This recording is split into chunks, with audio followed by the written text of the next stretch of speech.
Hi everybody, this is Cal with sections 5.2 Combinations of Continuous Functions and 5.3 Continuous Functions on Intervals. Uh, Section 5.2 is all about sums, products, quotients, etc., and compositions of functions and how it affects continuity. And this is a pretty straightforward section. Theorem 521 is exactly the theorem that you expect there to be about if f and g are continuous functions, and I add them or subtract them or multiply them by each other, or multiply them by a scalar, or divide them by each other when the bottom one is not 0. Then all those combinations are continuous at a point. And the proof is more or less what you would imagine it to be. Theorem 522 extends this result to continuity on intervals, or I'm sorry, on sets rather than at points. So I think this is a relatively straightforward bit of theory. Let's see, there's a somewhat specious remark on the top of 131. And then we go into examples in 523, and these are important examples, especially A and B. We're going to want to know that polynomial and rational functions are continuous. C and D go into sines and cosines, kind of like the bad example in, I think it was section 4.3.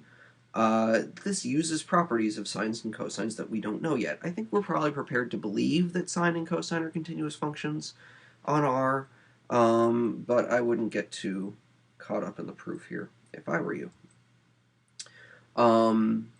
Similarly, for example, E. Let's see.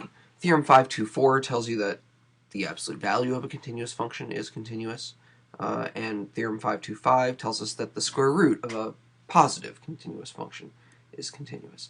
And I think, again, we're prepared to believe those things. So, yeah. Then we get into something a little bit more interesting, which is composition of continuous functions. Theorem 526 gives you the basic result. And the important thing is to be aware of how the domains and ranges interact. And it might be worth drawing a picture here.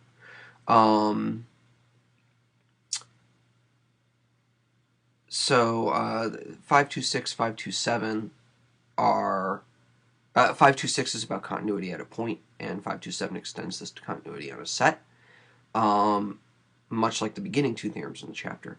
Do read this carefully, and it's worth drawing a picture, which I said already. So, in fact, your book is even so kind as to draw you a picture, but you might want to think about drawing your own. Finally, we have examples in 528, and especially examples A and B are worth reading carefully. Moving on to section 5.3, continuous functions on intervals. This is a little bit of a more difficult section, but the results, I think, are largely familiar from Calc 1. So I think the development here is what's worth paying attention to. Your book starts by defining what it means for a function to be bounded. We've actually already talked about this. So this is not a stretch. Then it gives a boundedness theorem, which is interesting. If I is a closed bounded interval and f from I to r is continuous, then f is bounded on I.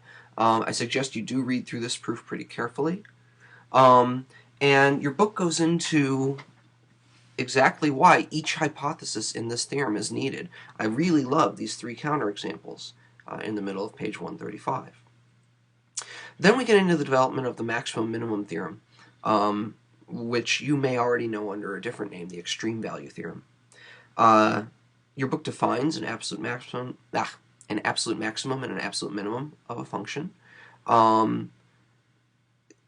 We'll talk a little bit about the language being used here, but when you're referring to the absolute maximum or the absolute minimum of a function f, you're talking about the y value of that function. When you're talking about the point where it happens, you're talking about the x value, the input. So just be aware of that.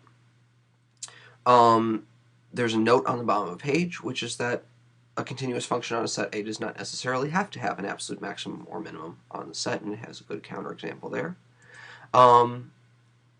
I would read the discussion on the bottom of 135, top of 136 pretty carefully. It has a couple of good pictures to go with it. And then we have the maximum minimum theorem, or like I said, you might know this as the extreme value theorem. If f is a function on a closed bounded interval, then it attains its absolute maximum and absolute minimum on that interval. If f is continuous. I don't know if I said that. And you should read over the proof here. This uses sups and ifs, and this is a pretty good proof, which we're probably going to spend some time on in class. On page 137, your book gives what's called the location of roots theorem, which says essentially that if a function is continuous on a closed bounded interval and starts below 0 and ends above 0, or the other way around, then there has to be a place in the interval where it passes through 0. And you know this from Calc 1. The proof here is pretty interesting, though. They go through what they call the bisection process. And I would work your way through this proof by drawing a picture of what's going on and try to understand what's going on. The example afterwards, starting at the bottom of the page, illustrates how this bisection method for finding roots can be applied. This can be a pretty powerful numerical method. I will say numerical methods are not really my personal thing, but there is a lesson to be learned here. And this finishes on top of page 138. Now we present Bolzano's theorem, which you know is the intermediate value theorem from Calc 1, and this should be an entirely familiar theorem from Calc 1, but we finally get to prove it here. Both Bolzano's intermediate value theorem and its corollary are pretty important to us. You should make sure you understand the proofs. Finally, we get into a discussion of preservation of intervals. I really like theorem 539. It says that the image of a closed bounded interval under a continuous function is a closed bounded interval. This follows immediately from the maximum minimum theorem and from the intermediate value theorem. And is something that you really should be able to prove on your own with those ingredients.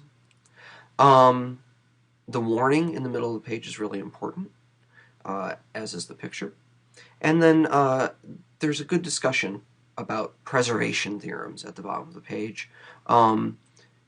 This culminates in theorem 5310, preservation of intervals theorem. It says that if I is an interval and f is a continuous function on that interval, then the image f of I is also an interval. And the note about this is on the previous page. You cannot assume, unless you've got a closed bounded interval from theorem 539, that the interval you end up with in 5310 is of the same form as the original interval. You just know that you get an interval out if you put one in. So that's a pretty good result. And that ties up these two sections.